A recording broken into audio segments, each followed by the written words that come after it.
Il y aura toujours des mouvements sur le marché, ça c'est évident. Mais pour moi, ça se résume à 1 ou 2 actifs. Je me suis souvent senti submergée en essayant de chercher des entrées en 5 minutes, alors que normalement je trade sur du 1 heure. Donc j'essayais de me concentrer sur un swing trading, mais je revenais toujours sur du 1 heure. Salut à tous, moi c'est Fanny, bienvenue sur ma chaîne. Aujourd'hui, je vais vous partager les 5 choses qui m'ont permis de devenir une tradeuse rentable. Première chose, réduire ma watchlist, trader avec 1 ou 2 actifs maximum. De 2, me concentrer sur une seule unité de temps. De 3, mettre des alertes sur mes lignes de tendance. Ça c'est un game changer. Ensuite, de 4, être plus sélectif sur mes trades. Et de 5, tenir un journal de trading pour pouvoir analyser mes erreurs et suivre mes résultats. Réduire ma watchlist m'a permis de mieux trader. Je ne cherchais plus chaque petite entrée, je n'étais plus dans 10 positions différentes en même temps et je n'étais plus dépassé par les mouvements sur trop d'actifs en même temps.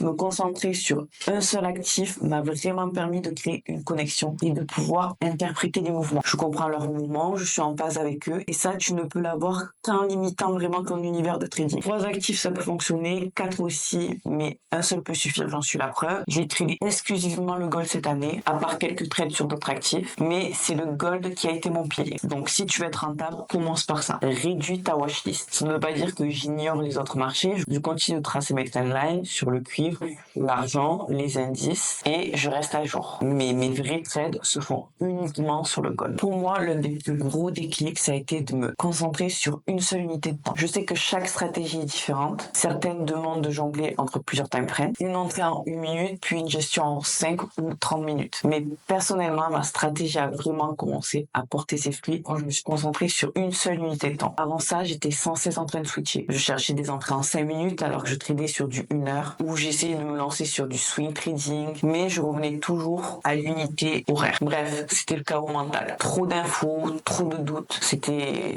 la cata. Mais à partir du moment où je me suis engagée à respecter une seule unité de temps, à observer les mouvements, à placer mes entrées, mes sorties, tracer mes graphiques dans ce seul et même temps, tout a changé. Je suis devenue plus constante, plus structurée et surtout plus rentable. L'année dernière, j'ai basculé sur du 1 heure. Avant ça, j'étais sur du 15 minutes. Et encore avant, je faisais du 5 minutes. Donc si toi aussi tu montes en unité de temps, ce qui va vraiment faire la différence, c'est de t'y tenir et de rester fidèle à cette unité. Et là, j'en viens à un autre point clé dans ma stratégie. Vous savez que je suis une tradeuse de ligne de tendance. C'est là où je suis la plus forte quand le marché est en tendance. Je me base énormément sur les breaks de trendline. C'est vraiment le cœur de ma stratégie. Et un truc qui a vraiment tout changé pour moi, c'est les alertes sur TradingView. Quand j'ai découvert que je pouvais poser des alertes sur mes lignes de tendance, j'ai gagné énormément en liberté. Plus besoin de rester devant mon écran à surveiller pendant des heures en boucle. Je trace mes lignes, je place mes alertes, je ferme l'écran et j'attends que le marché m'appelle. Ça m'a libéré de poids énorme. Moins de temps sur les graphiques, moins de fatigue mentale et surtout plus de clarté. Je peux même pas vous expliquer à quel point ça m'a aidé. Sur TradingView, c'est super simple. Tu sélectionnes ta trendline, tu cliques sur la petite cloche et là tu choisis comment tu veux être alerté. Une fois par minute, à chaque clôture de bougie, une seule fois, etc. Tu peux même lui donner un nom, définir une expiration, choisir comment tu vas être notifié dans l'application. C'est ce que j'utilise par SMS, email. À mes débuts, je faisais ça sur toutes les cassures, sur le 1 heure et sur le 4 heures. Maintenant, je gère mieux, donc j'ai besoin de moins d'alertes, mais je reste toujours à l'affût des notifications. Et peu importe ta stratégie, j'en suis sûr que ça peut t'apporter énormément. Moins tu passes de temps devant les écrans, plus tu es efficace. Si tu fais ton analyse, tu poses tes lignes et tes alertes et tu laisses ensuite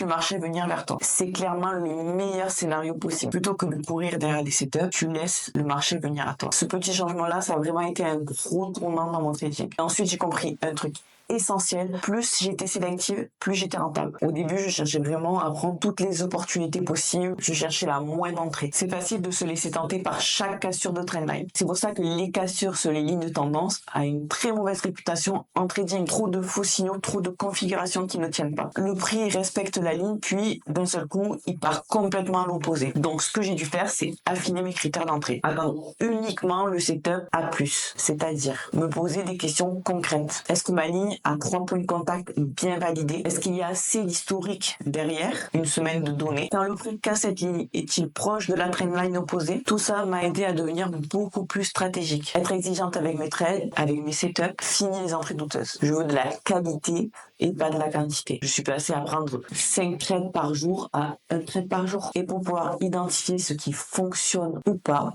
il y a un outil que je ne lâche plus, mon journal de trading. Et c'est là que tu prends du recul. Tu regardes les trades dans leur ensemble, tu repères les patterns gagnants, tu mets le doigt sur ce qui te fait perdre et tu te poses les bonnes questions. Quel point commun j'ai entre mes bons trades? Qu'est-ce qui revient le plus souvent dans mes pertes? Qu'est-ce que je dois ajuster, éliminer ou modifier? Par exemple, au début, je tradais les cassures et les rebonds sur les lignes de tendance. Et je prenais mes entrées et mes sorties avec les supports et les résistances. Mais je n'avais aucune vraie structure. Je plaçais mes lignes un peu partout. Avec le temps, en analysant tout ça, j'ai fait un tri. Aujourd'hui, je ne trade que les cassures. Les rebonds, j'ai laissé tomber. Les supports résistances, je les utilise en confirmation. J'ai même dû adapter les termes que j'utilise. Mes time frames, mes instruments, etc. Bref, j'ai personnalisé la stratégie à ma manière. Et c'est exactement ce que t'apporte le journal de trading. Une vision claire. Tu réalises, par exemple dans mon cas, la majorité de mes gagnants sont des cassures propres de trendline bien construits. 3 points de contact, un bon historique et un bon espace avec la ligne opposée. Et ces infos-là, tu peux les repérer uniquement si tu suis tout ce que tu fais. Voilà 5 piliers qui m'ont vraiment permis de devenir une trader rentable. Je pense sincèrement que ce que je vous ai partagé là